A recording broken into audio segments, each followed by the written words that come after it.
Please be seated.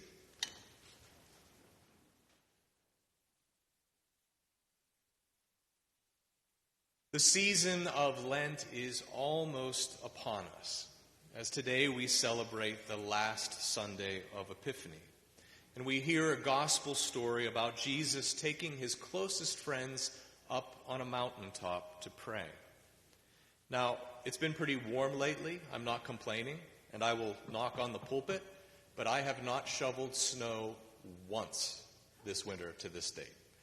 Not once. It's not often you can say that. And like I said, I'm not complaining, but when we hear this gospel again, it will be on August the 6th, the Feast of the Transfiguration, a Sunday when this church will be much warmer than it is right now.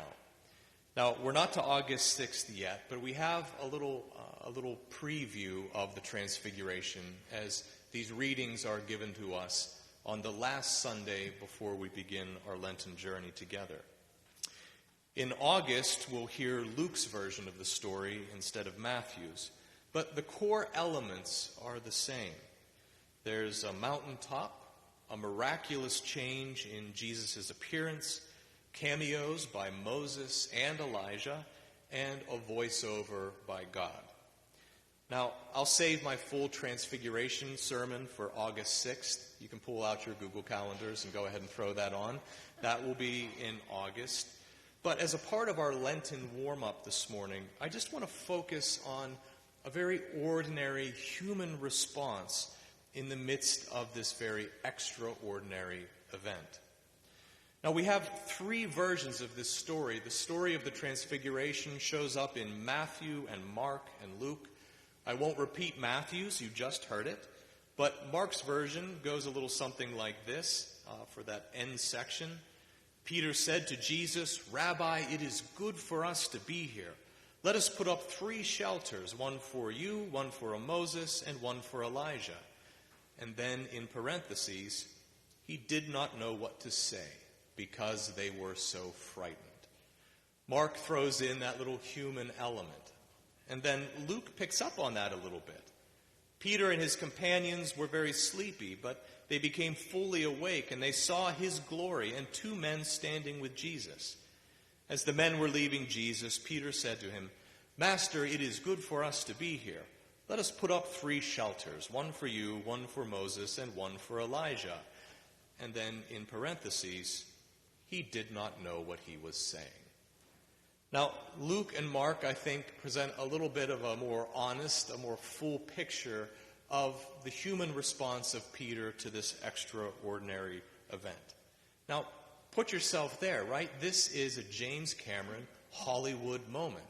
This is Avatar Way of the Water in 3D, in IMAX. They just go up to the mountaintop to have some prayer time with their teacher, and all of a sudden he's transfigured into a superhuman being. Moses and Elijah show up, and then as the cherry on top, God the Father from heaven speaks to them. And what is their response? Their response to all of that revelation, all of that display of God's grandeur, they decide to build a souvenir stand. Now, we don't catch it with the translation when we see that they're building a shelter. They aren't literally building a little house for Jesus to live in. They're building a booth, they're building a religious shrine to this event that they see as pretty significant, but it is a souvenir stand. They respond to this extraordinary event in a very human way that misses the point entirely. I can't be too rough on them, though, because I probably would have done the same thing. In fact, I find myself often doing the same thing when God reveals his glory and his might in my life. When extraordinary things happen, I pretty quickly forget and manage to become distracted by all the things that distract us in life. This all begs a question for all of us this morning. What is our response to the holy? What is our response to God's presence, God's action in our midst? Now, I managed to get all the way to being 21 years old before I lived on my own for the first time. And when I say lived on my own, I say that lightly. I was a college student at Penn State and was taking classes over the summer, and I sublet an efficiency apartment and didn't have a roommate. So for the first extended span of time in my entire earthly life, I was alone. Alone. Now, in the meantime, I've had experiences of that, and all of us, I'm sure most of us in this room, except the youngest of us, have experienced this, maybe experience it now or in other chapters of our life of being alone. And this was a time of transition in my life where God was really trying to say some stuff to me, and I was trying to figure out what to do with my life. I wasn't convinced of my major. I thought God might be calling me to pursue ministry, but there was all sorts of other stuff that went along with that I wasn't so keen on. And so in the midst of that important time, in that crossroad in my life, with an opportunity for silence, I chose to fill it with whatever I could find. Now, in this apartment, I kind of liked the quiet for the first week, and then it got old really fast. And so I ended up putting on the Weather Channel nonstop on the television. And this was back in the 1990s, long time ago. And the Weather Channel back then didn't actually have television shows. It just showed the weather all day long. But behind the weather, smooth jazz played. And so I would put the Weather Channel on. There weren't Alexa speakers or Spotify or streaming music then either. So it was just a way to listen to smooth jazz and fill the quiet with noise. And so the Weather Channel would play. And then eventually, even that would get a little lonely. And so I would go to the grocery store. Not to shop, but just go to the grocery store to listen to other people talk. Now, that can sound super weird if you've never lived by yourself, but the silence can be deafening at times. And so I would go and hang out at the grocery store. I wouldn't actually talk to anyone. I would just listen to people talking. I found anything I could possibly find to fill the silence that was so uncomfortable and was so difficult for me to deal with. Now, we're all different. And each of us here this morning respond to different spiritual practices in different ways. Some ways will be more helpful to others, but I think all of us this morning can benefit from something that is very hard to find these days, even harder than it was in the 1990s. And that elusive thing is silence. Parker Palmer, spiritual writer and educator, begins a chapter in his book, A Hidden Wholeness, with a Quaker saying, "Do not speak unless you can improve upon the silence." Do not speak unless you can improve upon the silence. He goes on in that chapter to share a powerful story about his time with the Pendle Hill Quaker community and their time of shared silence. Now, if you're not familiar with the Quakers, it's more than just the guy on the Quaker Oats container. It's more than William Penn, the founder of Pennsylvania. The Quaker movement is a spiritual movement that very early on found the power of silence to be compelling. They're also incredibly democratic. The Quakers don't have clergy. When they gather for prayer, no priest or no minister gets up in front and leads the show. They gather together and spend time in silence with each other, in silent prayer. Now, occasionally, one of them may feel moved by God's Spirit to share a simple word, but it's usually simple, it's usually short, and most of their time is spent in silence together. And so, as Parker Palmer was celebrating the morning silence with this Quaker community, he came in just a little bit late.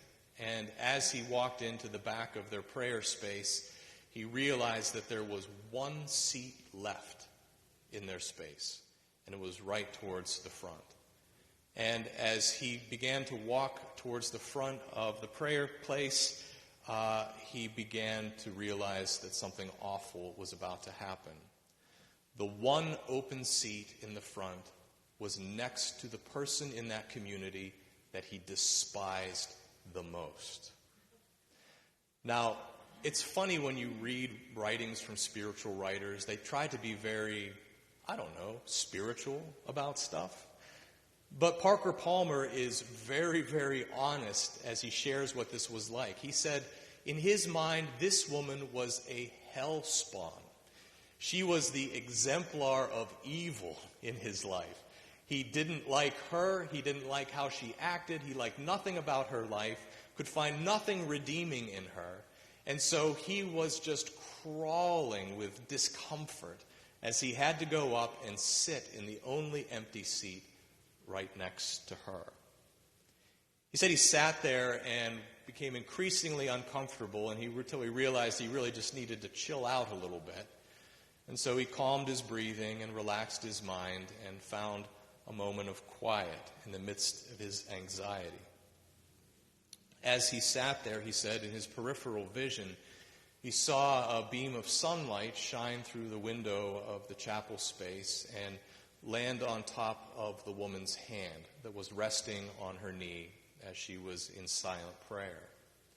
And he said he was drawn to that light, and he looked down at her hand and noticed a vein beating in her hand as it visibly showed her heart pumping, moving blood in and out of her hand. And he said in that profound moment, he almost heard God speak to him saying, no matter how you feel, she's my child. I love her. He goes on to talk about the power of silence and how it is so easy for us to miss what God is trying to say to us when all we're consumed with is the endless monologue that goes on in our minds. He said it would have been so easy for him just to be lost in his dislike of this woman, to miss a very powerful lesson that God was trying to teach him. And if it weren't for the distraction of that sunlight, he would have missed it entirely. This morning, my friends, as we begin almost our journey of Lent, I encourage us to spend some time thinking about the value of silence in our lives, about finding a place and a time to allow the distractions to fall away and to listen to our God who loves to whisper. And so this day, my takeaway from the sermon is quite simple. Shh. Listen.